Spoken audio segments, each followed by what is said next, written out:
안녕하세요. 오늘은 42번째 시간입니다. 제가 참 포스팅을 열심히 하는 것 같아요. 불과 지금 한 3개월 반 정도 됐는데 42번째 영상을 올리는 걸 보면 참 제가 열심히 했던 것 같습니다. 열심히 하는 만큼 아직은 구독자분이 이렇게 많지는 않지만 언젠간 네, 정보가 필요하고 도움이 받는 사람들이 뭐 오시겠죠? 네. 오늘은 웬디 증후군이라는 증후군에 대해서 얘기를 나눠보려고 하는데요. 이 웬디 증후군은 그 피터팬의 웬디 맞습니다. 피터팬 증후군은 제가 다음에 한번 더 다루기로 하고요. 또 많이 아실 거예요. 피터팬 그 증후군은 이제 어른이지만 항상 어린이 나이처럼 살고 싶어하는 그런 증후군인데요. 이 웬디 증후군은 좀 생소하고 잘 모르시는 분들이 많으실 거예요. 그렇지만 이 다른 사람을 돌보면서 자신의 존재를 확인하는 그런 증후군을 말합니다. 이런 상태에서 연애를 하신다면 어떻게 되실까요? 나의 존재보다는 다른 사람을 더 먼저 우선순위에 두는 그런 연애를 할 가능성이 높겠죠. 건강한 연애라고 보기는 좀 어렵습니다. 자, 그러면 시작해 볼까요? 네, 웬디 증후군은 두 가지 해석이 있는데요. 불가능한 것을 간절히 바라는 소망 증후군이라는 해석이 있고요. 또 하나는 타인을 위해 희생하며 자기 만족을 얻는다는 두 가지 해석이 있습니다. 오늘은 이 두 번째 후자의 경우에 대한 얘기를 좀 나누려고 하는데요. 이 후자의 경우로, 그러니까 웬디가 그 피터팬에 나오는 내용을 보면 엄마 같은 행동들을 하잖아요. 그러니까 자식을 위해서 헌신하며 만족을 하는 엄마, 이런 것 같은 느낌으로 이해하시면 될 것 같습니다. 그래서 이런 엄마가 자녀를 키울 때는 자녀 자체가 항상 어린아이에 머물러 있는 피터팬 증후군이 생겨나게 된다라는 얘기도 있습니다. 연애 관계에서도 마찬가지죠. 희생하며 주기만 하는 행동이 계속 반복되고요. 이 관계가 연애만 뭐 한정되는 게 아니라 다른 관계에도 확장되기도 합니다. 이 웬디 증후군 남을 먼저 생각하고 남을 돌보는 거 나쁘지 않죠. 그런데 언제 이제 문제가 생기냐면 처음에는 사람을 이제 상대방을 이렇게 챙겨주고 도와준다라는 거, 그리고 그 사람이 그거에 대해서 행복을 느끼는 걸 보는 것만으로도 행복합니다. 그렇죠. 우리가 사랑을 주는 거, 주는 행복이라는 게 있잖아요. 그렇죠? 그런데 이런 노력들을 하면 상대방도 뭔가 돌아오는 게 있어야 되잖아요. 원래 쌍방이 주고받는 게 사랑이라는 거죠. 근데 점차 상대방이 나를 위해 노력을 하지 않고 또 그런 그 상대가 주는 사람을 당연시 생각하면서 좀 더 요구적이고 강압적인 모습을 보일 때가 있습니다. 그런데 웬디 증후군의 사람들은 사랑을 하기 위해선, 연애를 하기 위해선 자신의 것을 포기해야 된다고 생각을 해요. 누군가 함께 하길 원하면 많은 것을 자기가 희생하고 감수해야 된다고 생각을 합니다. 또한 그래서 싫다고 말하고 싶을 때도 좋아라고 대답을 하면서 자신보다 남들을 우선순위에 놓기 시작하는 거죠. 네, 하지만 사랑은 희생이 아닙니다. 제가 가끔 이렇게 상담을 하다 보면 어머니에 대한 상을 희생하는 여자라는 그 상을 갖고 계신 분들이 많아요. 근데 이분들을 보면 공통적인 좀 특징이 있습니다. 뭐냐? 아버지들이 경제력이 별로 없어요. 그러니까 아버지들이 경제력이 없고 사업을 또 막 다 말아먹고, 근데 이런 빚 감당을 하기 위해서 어머니들이 그 경제 전선에 뛰어든 거예요. 지금이야 맞벌이 부부라는 개념이 굉장히 흔한 개념이지만 모두가 다 돈을 벌지만 우리 어머니 세대 때만 해도 전업주부들이 많으셨거든요.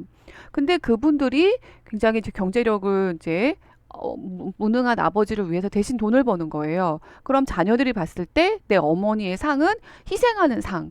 아, 사랑은 희생하는 거구나. 라는 개념으로 가질 가능성이 높습니다. 그러나 여러분, 사랑은 희생이 아닙니다. 서로 주고받는 것입니다. 이렇게 서로 주고받는 것이 익스체인지가 쌍방의 익스체인지가 원활하게 되는 관계가 성숙하고 또 이제 의식이 높은 관계라고 보는 거고요. 두 사람 다 서로 주고받을 때 의심 없이 주어야 되고 내가 받는 것 또한 똑같이 중요한 개념이 들어가 있어야 됩니다.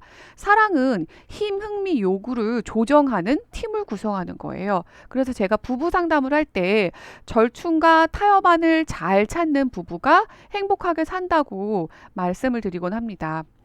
웬디 증후군에서는 한 사람은 주기만 하고 한 사람은 받기만 하는, 그러니까 뭔가 한 사람은 계속 이기고 한 사람은 지기만 하는 그런 어떤 형태를 나타내고 있어요. 그런데 이 진짜 문제는 내가 주기만 하고 지기만 한다는 사실을 전혀 모른다는 거예요.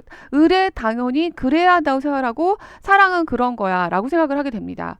근데 연애 초기에는 이제 그런 뭐 부분에 대해서 행복을 느끼죠. 그러나 보세요. 몇 달, 몇 년, 또 뭐 여러 사람에 따라 다르겠지만 진짜 몇십 년 동안 지나면서 무언가 잘못됐다는 것을 어느 순간인가 느끼게 돼요.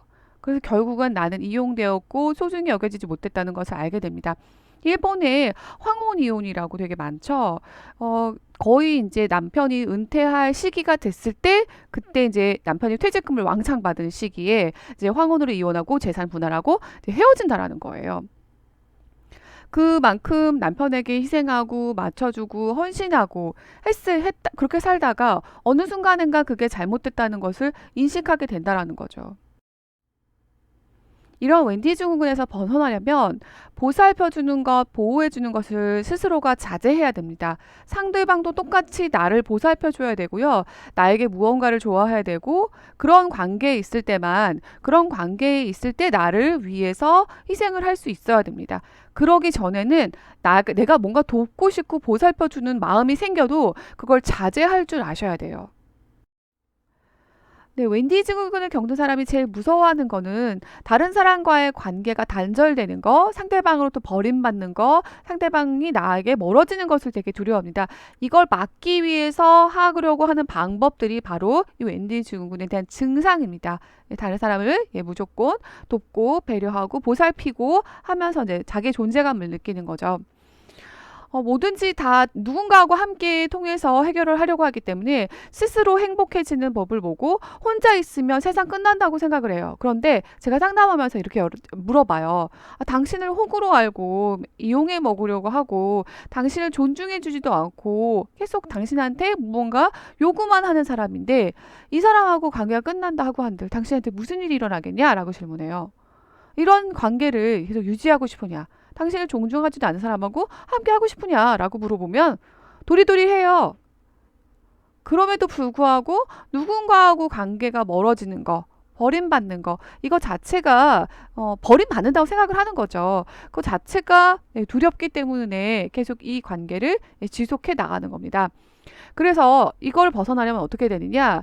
그 사람과의 관계가 단절이 되고 친구가 없어 혼자 있다 하더라도 혼자 스스로 즐겁고 행복하는 여러 가지 웰빙 인지나 웰빙 행동들을 갖고 계셔야 돼요.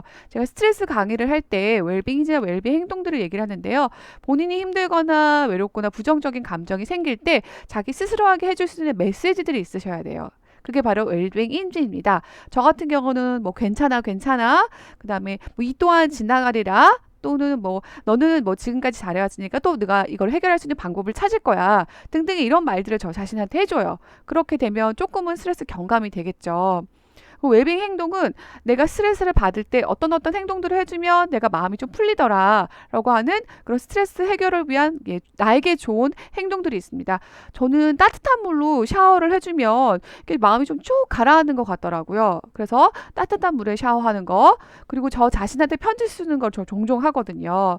편지 쓰는 거, 그리고 이제 문제가 되는 부분들을 막 써놓고 나서 그 다음에 내가 할 수 있는 뭐 목록들 작성하는 거, 뭐 이런 식으로 웰빙 행동들이 있어요.